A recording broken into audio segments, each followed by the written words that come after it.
La Giunta della Calabria ha deliberato l'autorizzazione alla costituzione di parte civile della Regione nel processo a Milano per il sequestro e l'omicidio di Lea Garofalo, già testimone di giustizia, uccisa e sciolta nell'acido. La decisione è stata adottata dall'esecutivo calabrese su proposta del presidente Giuseppe Scopelliti.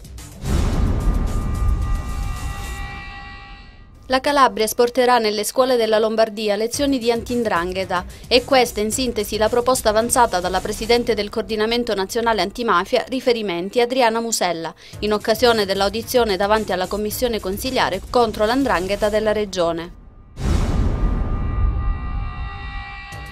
Oggi è il giorno della nuova giunta Peppino Vallone. Il neosindaco di Crotone avrà come vice una donna, Teresa Cortese, coordinatrice cittadina dell'IDV, a cui tocca un altro assessorato. Al PD ne toccano 3, uno per SEL e lista Siamo Crotone. Ancora da decidere il presidente del Consiglio Comunale, che comunque spetta al PD.